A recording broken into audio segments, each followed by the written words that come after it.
Si le moteur ne tourne pas bien, quand vous allez le voir, il y a un rough idle, il accélère pas bien, ça devrait être un flag rouge là, immense.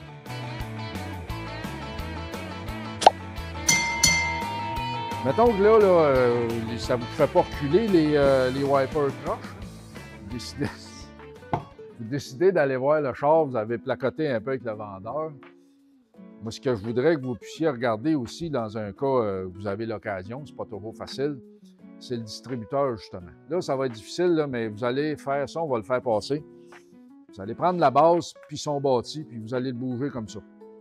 Vous allez vous rendre compte, il faut être attentif, vous allez vous rendre compte, c'est celui qu'on s'est servi dans la vidéo, là, que le shaft, il bouge. Il bouge gauche-droite. Je pogne le shaft, ici, là, il bouge de 10 millièmes.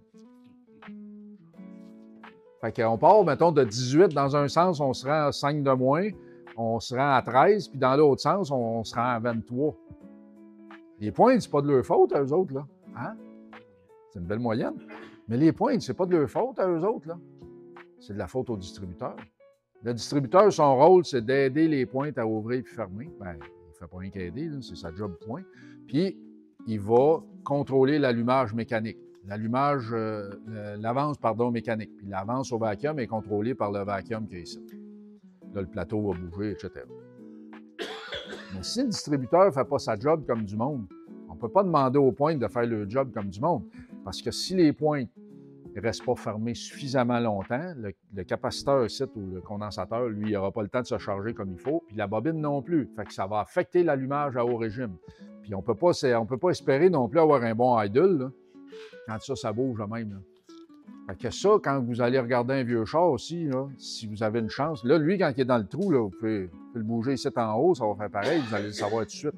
Là, vous savez tout de suite que ça, c'est à réparer. Vous ne pouvez pas le laisser ça comme ça et espérer aller virer en Californie avec ça.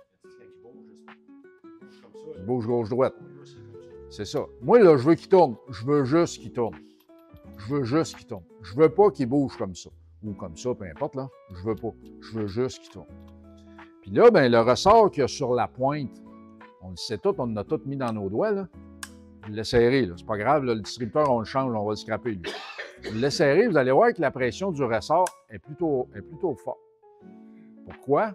Bien, pour éviter que ça fasse un rebound quand il se met à tourner vite à haut régime. Si le ressort est trop mou, ça va marcher au ralenti, c'est correct, mais ce qui va arriver, c'est qu'à haut régime, les pointes ne se refermeront plus si le ressort est pas assez fort pour les fermer.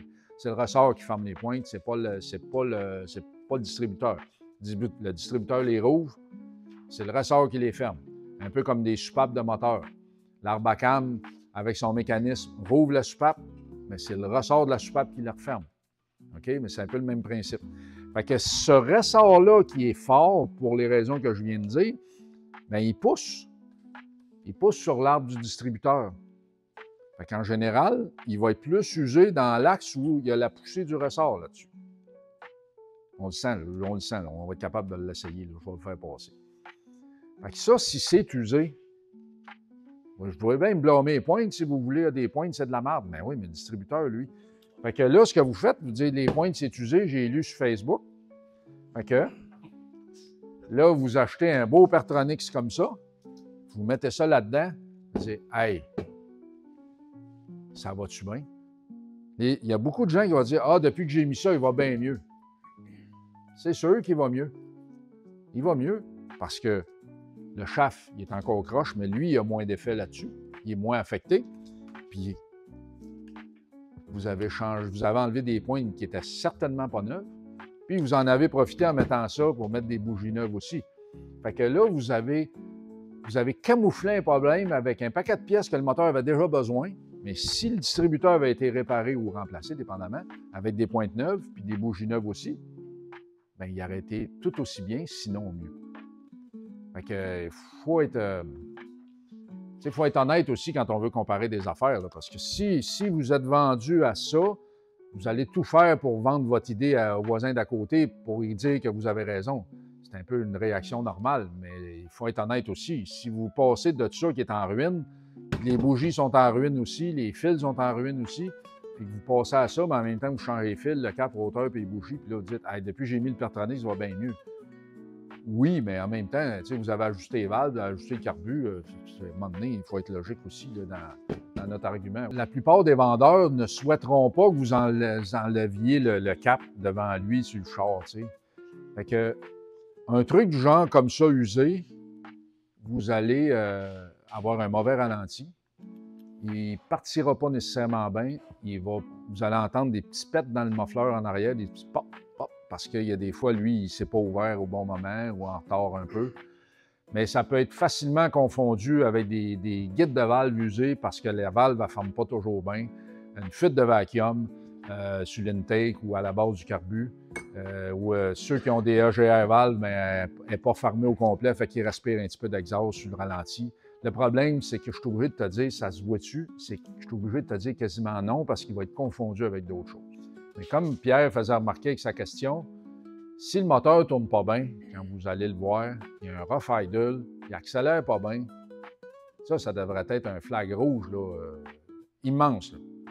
Il marche, oui, il marche, oui. Ah, je suis allé à telle place avec ça.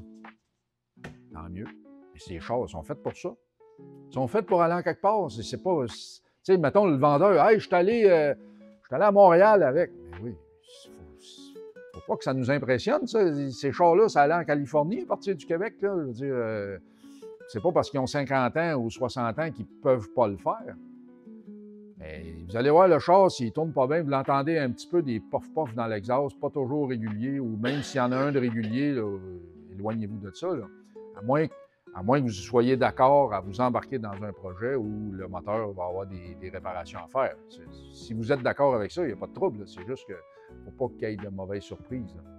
Ben, c'est ça. C'est comme l'histoire des breaks à tambour, là, tout le monde veut changer ça à 10. Il n'y a pas de raison. Il n'y a pas de raison. Et quand ça fait défaut à drum, ben, tu répares correctement, puis ça break. Ça break. C'est sûr qu'on ne parle pas de char de course, on parle pas de modifier puis de grossir le moteur, puis finalement, c'est pas de ça qu'on parle. On parle des chars d'origine. Si le char d'origine est venu au monde à drum, puis que les drums le système est bien réparé, on peut bloquer les 4 roues en cas d'urgence n'importe quel temps avec ça. Évidemment, on ne parle pas d'un char de course. Hein? La course, ils ne font pas des courses avec des breaks à drum, on dit c'est ça.